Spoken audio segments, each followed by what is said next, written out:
कानी बहू।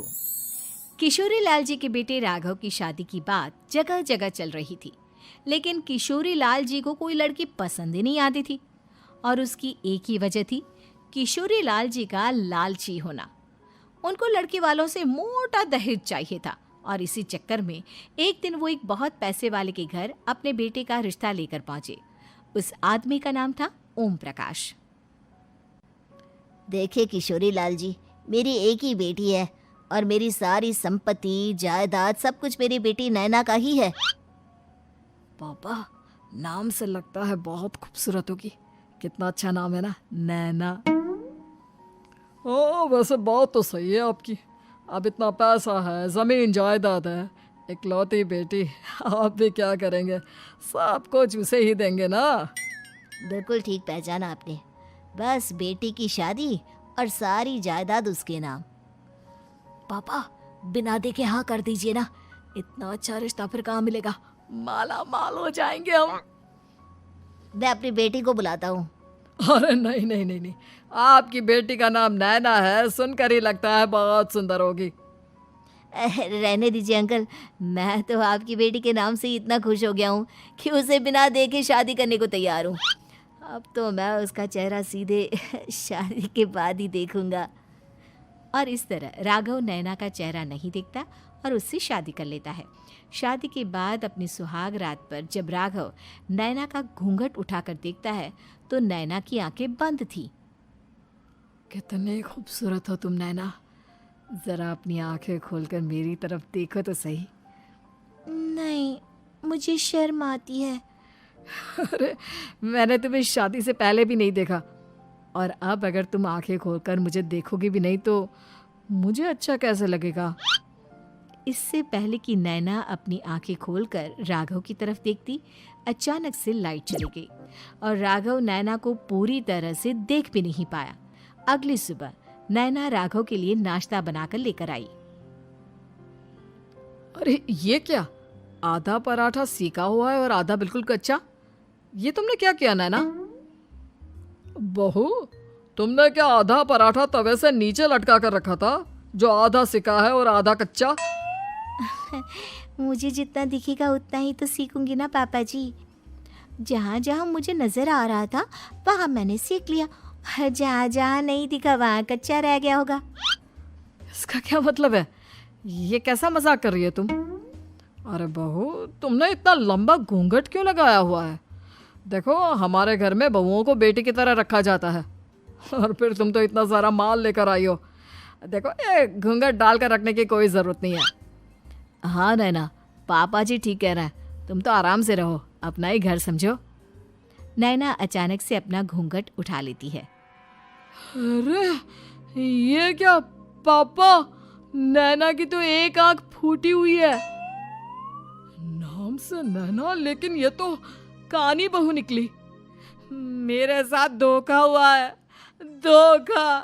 बिना दिखाए अपनी कानी लड़की मेरे संग ब्याह दी। मुझे कानी बीवी नहीं चाहिए। मुझे अभी ओम प्रकाश जी से बात करनी पड़ेगी। आखिर उन्होंने मेरे साथ ऐसा किया क्यों? अरे, आप लोगों ने ही तो पापा से कहा था कि आप लोग शादी से पहले मुझे देखना नहीं चाहते। अब मेरे पापा पर क्यों इल्जाम लगा रहे हैं? अरे लेकिन उन्हें बताना तो चाहिए था ना कि तुम कानी हो, एक आंख से तुम्हें दिखाई नहीं देता।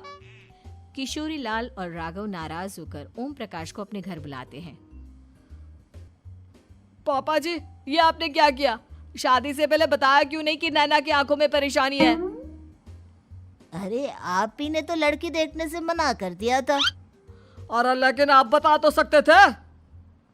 आपको तो हमारी बेटी की प्रॉपर्टी चाहिए थी, वो भी पूरी की पूरी। अब क्या हुआ अगर उसे आधा दिखाई देता है? प्रॉपर्टी तो आपको पूरी मिल गई ना। अरे ये क्या बात हुई? मेरी शादी प्रॉपर्टी से नहीं, आपकी बेटी से हुई है। अब ये तो पहले सोचना चाहिए था, तब तो मेरी प्रॉपर्टी देखकर तुम्हारी जुबान लप लपा रही थी।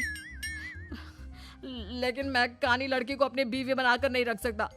पापा, कुछ करिए ना आप। हाँ, करता हूँ।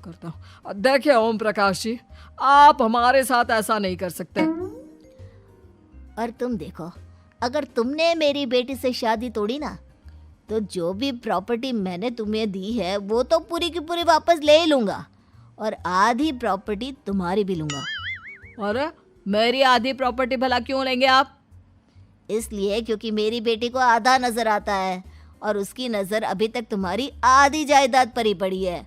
अब तुम उसे घर से निकालोगे तो कुछ तो लेकर जाएगी ना।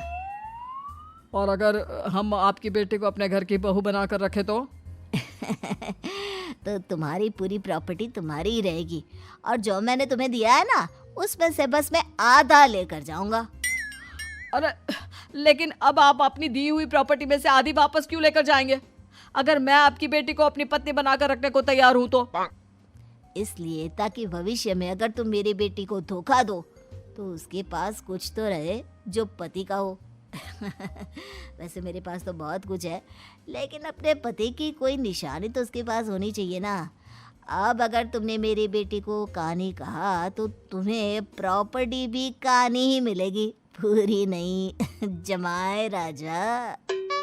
किशोरी लाल और राघव समझ चुके थे कि वो बुरी तरह फंस चुके हैं और अब उनके पास वहां से निकलने का कोई चारा नहीं है।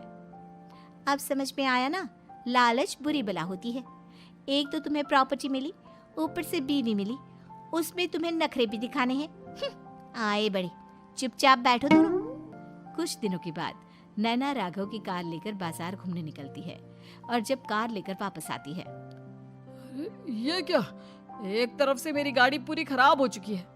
लगता है तुमने मेरी गाड़ी को किसी दूसरी गाड़ी के साथ एक्सीडेंट किया है। अरे अरे कितना बड़ा नुकसान कर दिया तुमने बहू। वो क्या है ना पापा जी, मुझे एक आंख से दिखाई नहीं दे रहा था, सामने से गाड़ी आ रही थी।